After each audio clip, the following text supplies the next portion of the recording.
పాకిస్తాన్ నుంచి వచ్చిన సమాచారాన్ని బట్టి జనరల్ ఆసిమ్ మునీర్ కనిపించట్లేదు అని తెలుస్తోంది. ఆయన ఎక్కడున్నారు అనేది ఎవ్వరికీ తెలియదు. అయితే కొన్ని రోజుల క్రితం నరేంద్ర మోదీ ఇచ్చిన ఊహించని శిక్ష అనే హెచ్చరికతో ఆసిమ్ మునీర్ ఉలిక్కి పడ్డారు అని ఈ మూలాలన్నీ చెప్తున్నాయి. ఈ వార్తలన్నీ కూడా మొన్న పహల్గామ్లో జరిగిన దాడి తరువాత పాకిస్తాన్లో పెరిగిన పొలిటికల్ ఇంకా ఆర్మీ ప్రెషర్స్ వల్ల బయటకొస్తున్నాయి. కొన్ని వార్తలేమో ఆయన రావిల్పిండిలో ఒక బంకర్లో దాక్కున్నాడని చెప్తున్నాయి. ఇంకొన్ని వార్తలేమో ఆయన మొత్తానికి దేశాన్నే వదిలేసి వెళ్ళిపోయాడని చెప్తున్నాయి.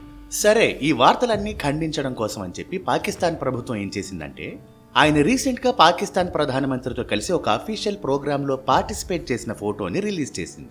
ఇలా అక్కర్లేని ఫోటోలు రిలీజ్ చేస్తేనే అనుమానాలు పెరుగుతాయి. ప్రూవ్ చేయాలనుకుంటే లైవ్ కదా ఇవ్వాలి. సరే, ఇది పక్కన పెడితే ఆసిమ్ మునీర్ కుటుంబంతో పాటు కొంతమంది సైనికాధికారుల కుటుంబాలను కూడా దేశాన్ని దాటించారు. ఈ వార్త కూడా వచ్చింది. అసలు ఇవన్నీ ఎందుకు జరుగుతున్నాయి?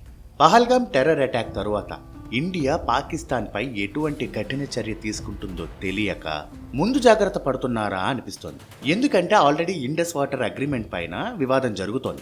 ఇంకా పాకిస్తానీ డిఫెన్స్ అటాషియన్ కూడా పాకిస్తాన్కి పంపించేశారు.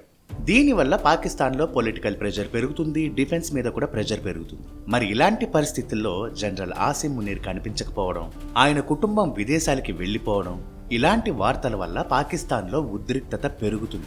కానీ కొంతమంది ఏమంటున్నారంటే, లేదు, ఇదంతా అబద్ధం, ఆయన మిస్ అవ్వలేదు, వాళ్ళు వేరేగా ఏదో ప్లాన్ చేస్తున్నారు అని. సరే, ఏది ఏమైనా సరే జనరల్ మునీర్ నిజంగా దాక్కున్నా, ఆయన కుటుంబాన్ని విదేశాలకు పంపించినా పాకిస్తాన్ సైన్యంలో ఒక రకమైన భయం అయితే చోటు చేసుకుంటుంది. దీనివల్ల పాకిస్తాన్ సైన్యంలో కొంతమంది లష్కరే తోయిబా లాంటి ఉగ్రవాద సంస్థలకి సపోర్ట్ చేసి ఇండియా పాకిస్తాన్ బోర్డర్లో ఈ టెర్రరిస్ట్ యాక్టివిటీస్ పెంచే అవకాశం ఎక్కువగా ఉంది. అలాగే పాకిస్తాన్ సైన్యంలో కొంతమంది ఇలాంటి ఉగ్రవాద సంస్థలకి మద్దతు ఇవ్వకపోవడం వల్ల వాళ్లల్లో వాళ్లకే గొడవలు జరిగే అవకాశం కూడా ఉంది.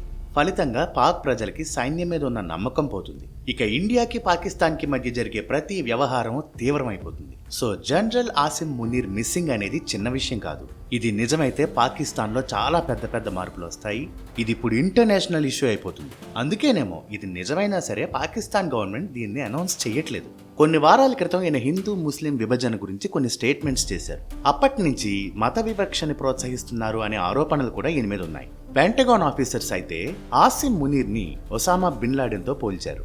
వాళ్ళు చెప్పిన దాన్ని చూస్తే లాడెన్ గుహల్లో ఉంటాడు, మునీర్ రాజభవనంలో ఉంటాడు. కానీ ఇద్దరు చేసే పనులు ఒకేలా ఉన్నాయి అన్నట్టుగా చెప్తున్నారు.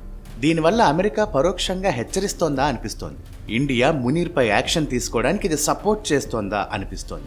ఏదేమైనా పాకిస్తాన్లో తన కుటుంబంతో కలిసి వీడియోలో ప్రజలందరికీ ప్రత్యక్షంగా కనిపించకపోతే మాత్రం ఆసిమ్ మునీర్ నిజంగానే దాక్కున్నారని, తన కుటుంబాన్ని విదేశాలకు పంపించేశారని ఇంటర్నేషనల్ కమ్యూనిటీ నమ్మే అవకాశం ఉంది. మరి ఇండియా విషయానికి వస్తే మాత్రం దాక్కుంటే వదిలేస్తామా ఏంటి?